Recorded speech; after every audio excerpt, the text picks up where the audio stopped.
മലയാള ചലച്ചിത്രത്തിൽ ഏറ്റവും അധികം പ്രവർത്തിച്ച അഭിനേതാവ് ആരാണ്? സംശയമല്ല, സുകുമാരി തന്നെ. മലയാള സിനിമയ്ക്ക് ചേച്ചിയായും അമ്മയായും മുത്തശ്ശിയായും മാറിയ ആ നടന സഭയ്ക്ക് സമാനതകളില്ല. അരനൂറ്റാണ്ട് കഴിഞ്ഞും സജീവമായി നിൽക്കുന്ന ആ അഭിനയ ജീവിതത്തിലെ തിരക്കുകളിലേക്ക് മലയാള സിനിമയുടെ പ്രസരിപ്പാണ്. എന്താ വെച്ചാൽ ഫോൺ ചെയ്യുമ്പോൾ തന്നെ ഞാൻ സുകുമാരിയാണ് എന്ന് പറയുന്ന ഒരു പ്രസരിപ്പുണ്ടല്ലോ. ഇത്ര കാലമായിട്ട് ഇതെങ്ങനെ കൊണ്ടു നടക്കുന്നു ഈ പ്രസരിപ്പ്?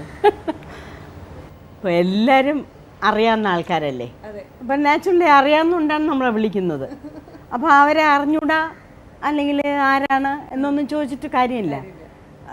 ഒന്നില്ലേ അറിഞ്ഞൂടാത്തവരാണെങ്കിൽ പേരെങ്കിലും പറയും, അല്ലെങ്കിൽ ചേച്ചി ഞാനാണ് എന്ന് പറയും. അപ്പോൾ നമുക്ക് മനസ്സിലാവും. ഒന്ന് രണ്ട് വാക്ക് പറഞ്ഞുകൊണ്ടിരിക്കുമ്പോൾ ആരാണെന്ന് പിടികിട്ടും. അങ്ങനെ അങ്ങനെ ഈ അല്ല 60 കൊല്ലത്തോളമായി ഇല്ലേ? 60 കുറയ്ക്കണ്ട, 66 വേണമെങ്കിലും ആവാം. 66 കൊല്ലം ഇത്രയും ഒരേമാരുള്ള ഒരു പോസിറ്റീവ് എനർജി കൊണ്ടു നടക്കാന്ന് പറഞ്ഞാൽ അത് ഈ മലയാള സിനിമയിലല്ല, എനിക്കൊരു ഇന്ത്യൻ സിനിമയിൽ അമ്മയ്ക്ക് മാത്രമേ ഉണ്ടാവുള്ളൂ തോന്നുന്നു. മലയാളത്തിൽ മാത്രമല്ല, എല്ലാ ഭാഷയിലും ഉണ്ട്. ഇതെല്ലാം ആണെങ്കിലും ആ ഒരു വന്ന വഴിയുണ്ടല്ലോ, അത് ട്രാവൻകൂർ സിസ്റ്റേഴ്സിൻ്റെ കൂടെയുള്ള ഒരു ലൈഫ്. തീർച്ചയായിട്ടും അത് മോള് പറഞ്ഞത് വളരെ കറക്റ്റാണ്. അതായത് ഞങ്ങളെ കൊണ്ടുവന്ന വഴി, ആ അമ്മ, അവരെ ഒരിക്കലും മറക്കാനൊക്കില്ല. അതായത് സരസ്വതി അമ്മ. അതെ, സരസ്വതി അമ്മ. അമ്മ ലല്ലക്കനെയും പപ്പിക്കനെയും രാഖിക്കനെയും എങ്ങനെ നോക്കുമോ അതിനെയും കാട്ടി കൂടുതലാണ് ഞങ്ങൾ കൂടെ ഉള്ള കുട്ടികളെ എല്ലാവരെയും നോക്കിയത്. ഇത് ഞങ്ങൾ 6 പേരാണ് ഡാൻസേഴ്സ് ഓഫ് ഇന്ത്യ. ലളിത, പദ്മിനി, രാഗിണി, തങ്കം, സരോജ, സുകുമാരി. ഞങ്ങൾ 6 പേരായിരുന്നു ഉണ്ടായിരുന്നു. അങ്ങനെയാണ് ഈ ഡാൻസ് ട്രൂപ്പ് തുടങ്ങിയത്. അത്രമാത്രമാണ് അമ്മ നമ്മളെല്ലാവരെയും സ്നേഹിച്ചതും അതുപോലെയാണ് പറഞ്ഞു തന്നതും അങ്ങനെയൊക്കെ. അതുകൊണ്ട് ഒരിക്കലും അവരെ മറക്കാനേ ഒക്കില്ല. ഇപ്പോൾ തിരുവനന്തപുരത്ത് പൂജപ്പുര മലയ കോട്ടേജ് എന്നായിരുന്നു, അവിടെയായിരുന്നു വീട്. ട്രിവാൻഡ്രത്ത് മലയ കോട്ടേജ് എന്ന് പറയുന്നത് അന്ന് വളരെ ഒരു ഫേമസ് ആയിട്ടുള്ള ഒരു വീടായിരുന്നു. അതായത് ആർക്കും മറക്കാനൊക്കില്ല. എന്നുവെച്ചാൽ ജയിലാണ് മുൻവശത്ത്, ജയിലിൻ്റെ മുൻവശത്താണ് വീട്, മനസ്സിലായില്ലേ? അപ്പം ഞങ്ങളൊക്കെ സ്കൂളിൽ ഒന്ന് ഓടിപ്പോണെങ്കിലും ഈ ജയിലിലെ ആൾക്കാരെ അപ്പുറത്തോട്ട് കൊണ്ടുപോകും. ആ സമയം അതല്ലാത്ത സമയം വേണം ഓടി അപ്പുറത്തോട്ട് ക്രോസ് ചെയ്യാൻ. അങ്ങനെയൊക്കെ വളരെ പേടിച്ച് ഉണ്ടായിരുന്ന ഒരു ഇതാണ്. പൂജപ്പുര അന്ന് മലയ കോട്ടേജ് മാത്രമേ ഉണ്ടായിരുന്നുള്ളൂ. ഇവിടുന്ന് ഈ മദ്രാസിലേക്ക് പോകുന്നത് സരസ്വതിയുടെ കൂടെയാണോ? അമ്മ ഒക്കെ ഇവിടെ ഒരു പ്രോഗ്രാമിന് വന്നിരുന്നു. അപ്പോൾ വല്യമ്മ, ഞാൻ എൻ്റെ വല്യമ്മയുടെ കൂടെ ആയിരുന്നു. ആ വല്യമ്മ പറഞ്ഞു പിന്നെ സുകുമാരിയെ കൂടെ വിളിച്ചുകൊണ്ട് പോകണം. കാർത്തിയാനിയ വല്യമ്മ പറഞ്ഞിട്ടാണ് പിന്നെ ദാറ്റ് ഈസ് സരസ്വതി അമ്മ ഞങ്ങളെ മദ്രാസിൽ കൊണ്ടുപോകണം. അപ്പോൾ പോയതാ. May be I was about 6 or 7. അപ്പോൾ പോയതാണ്. അതിനുശേഷം ട്രിവാൻഡ്രത്ത് വന്നിട്ടില്ല. ഇല്ല, അവിടെ തന്നെയാണ് മദ്രാസിലേക്ക് എത്തുന്നു. എല്ലാം അമ്മ തന്നെയാണ് എല്ലാം. അപ്പോൾ ഈ ഡാൻസിലേക്ക് പിന്നെയാണ് അങ്ങോട്ട് കാലൂന്നത്. അതെ, അവിടെ എല്ലാം പഠിച്ചേ പറ്റൂ. ഡാൻസ് മാത്രമല്ല, പാട്ട് പഠിക്കണം, മൃദംഗം വായിക്കാൻ പഠിക്കണം, എല്ലാം പഠിക്കണം. എല്ലാം നിങ്ങൾക്ക് ഒരു ഇൻട്രസ്റ്റ് ഉണ്ടെങ്കിൽ എന്ത് വേണമെങ്കിലും പഠിക്കാം. ഇതിൻ്റെ ഇടയ്ക്ക് സ്കൂളിലും പോകണം. സ്കൂളിൽ പോയത് വളരെ കുറവാണെന്ന് വേണമെങ്കിൽ പറയാം. പക്ഷേ ഈ പെട്ടെന്നൊരു ഒരു പറിച്ചു നടലല്ലേ, അതെങ്ങനെയൊന്നും അഡ്ജസ്റ്റ് ചെയ്ത? ഈ അഡ്ജസ്റ്റ് ചെയ്തെന്ന് പറഞ്ഞാൽ അന്ന് സത്യത്തിൽ പറഞ്ഞാൽ എനിക്ക് മലയാളം മാത്രമേ സംസാരിക്കാൻ. തമിഴും അവിടെ ചെന്നപ്പോൾ തമിഴ്, ബട്ട് എല്ലാം ബൈഹാർട്ട് ചെയ്യണം. ഒരു ഊരിൽ ഒരു രാജ ഇരുന്നാർ, അത് മുഴുവനും ബൈഹാർട്ട് ചെയ്യണം. അങ്ങനെ പാഠം മുഴുവനും ബൈഹാർട്ട് ചെയ്യണം. ഇവർ ഏത് വായിക്കാൻ പറയണോ നമ്മൾ അവിടുന്ന് വായിക്കണം. അത് എനിക്ക് വൈകുന്നേരം വന്ന് ഡാൻസും ഒക്കെ പഠിക്കണം. അതിനും ഡാൻസ് പഠിക്കണം. ഒരു 20 മണിക്കൂർ ഷൂട്ടിങ്ങിന് പോകണം, പെർഫോമൻസിന് പോകണം, എല്ലാം വേണം. അതായത് ഞങ്ങൾക്കൊക്കെ സത്യത്തിൽ പറഞ്ഞാൽ ഞങ്ങൾ അന്ന് അത്രയും കഷ്ടപ്പെട്ട് ജോലി ചെയ്ത് അത് പഠിച്ചത് കൊണ്ടായിരിക്കാം ഇന്നും എവിടെ പോയാലും ഏത് സമയത്താണെങ്കിലും എഴുതി നിൽക്കാൻ പറ്റും. പിന്നെ ഈ നാടകത്തിലുള്ള ഇൻട്രസ്റ്റ് ഈ ചോ രാമസ്വാമിയുടെ കുറേ വർഷം കഴിഞ്ഞതിന് ശേഷം രാഗിണിയക്കൻ ഒരു നാടകത്തിൽ അഭിനയിക്കാൻ അവർ ക്ഷണിച്ചിരുന്നു. അതായത് YG പാർത്ഥസാരഥി, YG മഹേന്ദ്രൻ എന്ന് പറയുന്നില്ലേ, അദ്ദേഹത്തിൻ്റെ അച്ഛൻ. അദ്ദേഹം മിസ്റ്റർ പട്ടു, ഇവർ രണ്ടുപേരും കൂടെ ആയിരുന്നു ഈ നാടകം നടത്തിക്കൊണ്ടിരുന്നത്. അതിൽ അഭിനയിച്ചുകൊണ്ടിരുന്നത് ഇപ്പോൾ ഇന്നും നിങ്ങൾക്ക് പറഞ്ഞാൽ മനസ്സിലാവില്ല, ജയലളിതയുടെ ആൻറ്റി. അവർ ഒരു നല്ല ഒരു ആർട്ടിസ്റ്റായിരുന്നു. അവരും അമ്മയും അവരാണ് അതിൽ അഭിനയിച്ചുകൊണ്ടിരുന്നത്. അപ്പോൾ അവർക്ക് എന്തോ പെട്ടെന്ന് അഭിനയിക്കാൻ പറ്റിയില്ല. അങ്ങനെ അഭിനയിക്കാനായിട്ട് രാഗിണിയക്കനെ വിളിച്ചപ്പോഴത്തേക്ക് രാഗിണിയക്കൻ്റെ കൂടെ പോകുന്നത് ഞാനാണ്. അങ്ങനെ പോയാണ് രാഗിണിയക്കൻ അതിലൊരു ഇമ്പോർട്ടൻറ്റ് വേഷമാണ്, that is as a heroine. അപ്പോൾ അതിൻ്റെ കൂടെ നമ്മൾ ദിവസം പോകുമല്ലേ റിഹേഴ്സലിന്, അപ്പോൾ തമിഴും അറിയാം. അങ്ങനെ അതിൽ ഒരു ചെറിയ വേഷം പട്ടുവിൻ്റെ കൂടെ അഭിനയിക്കാനായിട്ട് ഒരു കോമഡി വേഷമാണ്, അത് ഞാൻ ചെയ്യാൻ തുടങ്ങി. അങ്ങനെ ആ നാടകത്തിൽ അഭിനയിച്ചു. പിന്നെ അത് അങ്ങനെ അദ്ദേഹത്തിൻ്റെ 1-2 നാടകത്തിലൊക്കെ അഭിനയിക്കാനുള്ള ഒരു, അതിൽ ഏതോ ഒരു നാടകത്തിൽ പെട്രാർത്താൻ പിള്ളയ എന്ന് പറഞ്ഞ നാടകത്തിൽ മിസ്റ്റർ ചോ, അദ്ദേഹം അതിൽ എൻ്റെ ഓപ്പോസിറ്റായിട്ട് കോമഡി വേഷം ചെയ്തത്, മെക്കാനിക്കൽ മാടസ്വാമി എന്ന് അദ്ദേഹമാണ് അത് ചെയ്തത്. അങ്ങനെയാണ് പരിചയപ്പെടുന്നത്. പക്ഷെ അവിടെ അവരുടെ ട്രൂപ്പിലൊക്കെ ആരെയും പെണ്ണുങ്ങളാരെയും അഭിനയിപ്പിക്കില്ല, എല്ലാം ആണുങ്ങളെ ആണ് പെൺവേഷം കിട്ടിക്കോളും. അങ്ങനെയായിരുന്നു അത്. വിവേക ഫൈൻ ആർട്സ് ക്ലബ് അങ്ങനെ ഒരു നാടകം എഴുതി അദ്ദേഹം. അപ്പോൾ എഴുതിയപ്പോൾ പറഞ്ഞു, ഇത് സുകുമാരി അഭിനയിക്കുകയാണെങ്കിൽ ഞാൻ ഈ നാടകം എഴുതാം.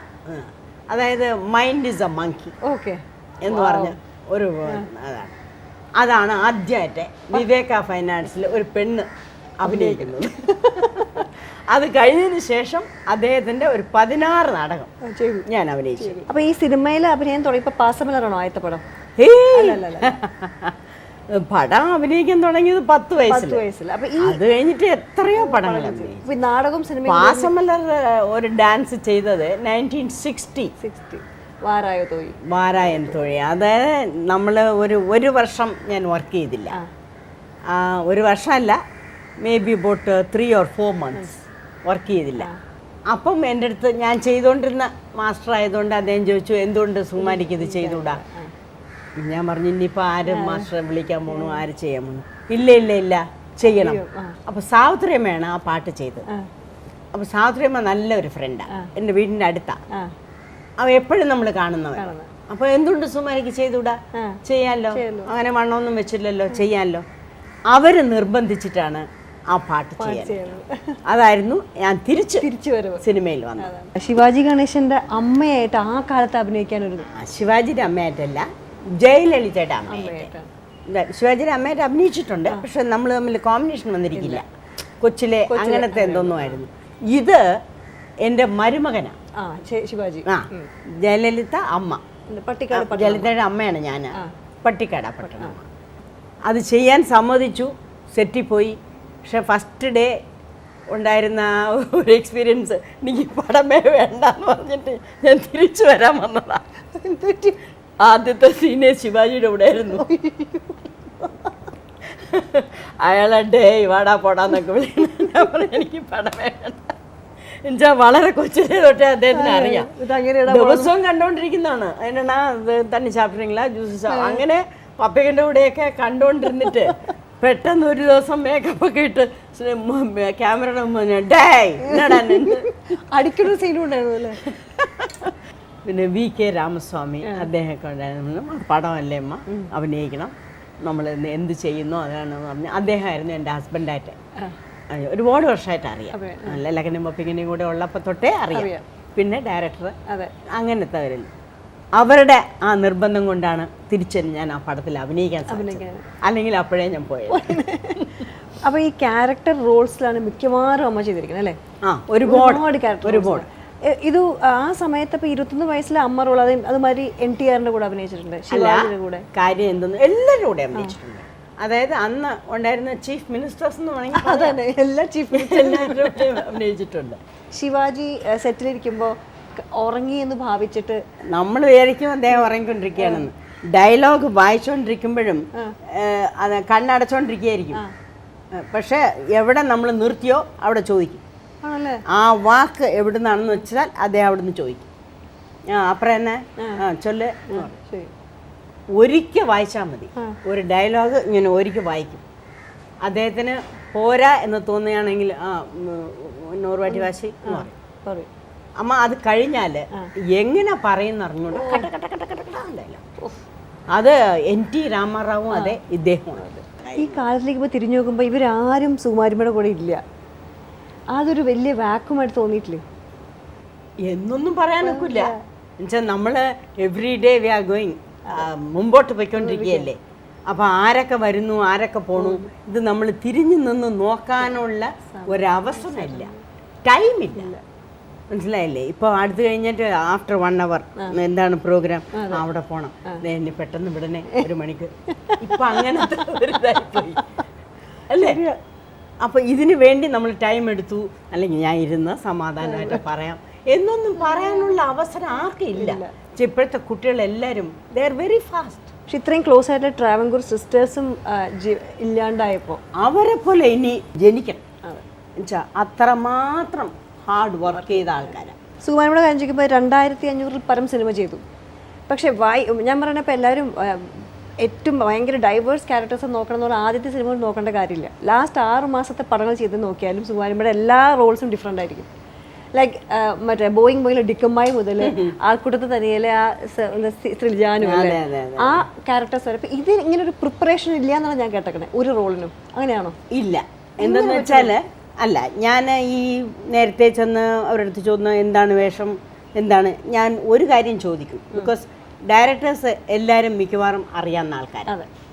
അതുകൊണ്ട് വേണ്ടാത്ത ഒരു വേഷത്തിന് അവരെന്നെ വിളിക്കാറില്ല. അപ്പം നമുക്ക് എന്തെങ്കിലും ചെയ്യാൻ പറ്റും, അല്ലെങ്കിൽ സുമാരി ചേച്ചി ചെയ്യും എന്നുള്ള ഒരു വിശ്വാസത്തോടു കൂടിയാണ് അവർ നമ്മളെ വിളിക്കുന്നത്. പിന്നെ എന്തിനാ അവരുടെ അടുത്ത് ഒരു 10 ക്വസ്റ്റ്യൻ ചോദിക്കുന്നത്? ആവശ്യമില്ല. അവിടെ ചെല്ലുമ്പോൾ അവർ പറയുന്നുണ്ട്, അല്ലെങ്കിൽ നമ്മൾ നേരത്തെ ചോദിക്കും, സാർ എന്താ വേഷമാണ്, ഇപ്പോൾ ആംഗ്ലോ ഇന്ത്യൻ എന്ന് പറഞ്ഞാൽ സർട്ടൺ തിങ്സ് ഒക്കെ വേണം. അതിന് പെട്ടെന്ന് അവിടെ ചെന്ന് ഒരു ആംഗ്ലോ ഇന്ത്യൻ ഫ്രോക്ക് എടുത്തിടാനും പറ്റില്ല, സോക്സ് വേണം, അതിന് വേണ്ട ക്ലോത്ത്സ് വേണം, ഇതെല്ലാം ഉണ്ട്. അതുകൊണ്ട് ചോദിക്കും. പിന്നെ ചിലരുടെ അടുത്ത് നമ്മൾ എന്താണ് വേഷം എന്ന് ചോദിച്ചാലും ചിലർ തെറ്റായിട്ട് വിചാരിക്കും, ഓ അവരിപ്പോൾ വേഷം അറിഞ്ഞാലേ സിനിമ ചെയ്യുള്ളൂ അങ്ങനെ അമ്മയെടുത്തോ എന്ന് ചില ആൾക്കാർ ചോദിക്കുമ്പോൾ പറഞ്ഞതായിട്ട് ഞാൻ അറിഞ്ഞിട്ടുണ്ട്. ഓക്കെ, എൻ്റെ അടുത്തല്ല ചോദിച്ചിട്ടുള്ളത്. പിന്നെ ഇപ്പം വന്നിരിക്കുന്ന ഡയറക്ടേഴ്സൊക്കെ പുതിയ ആൾക്കാരാണ്.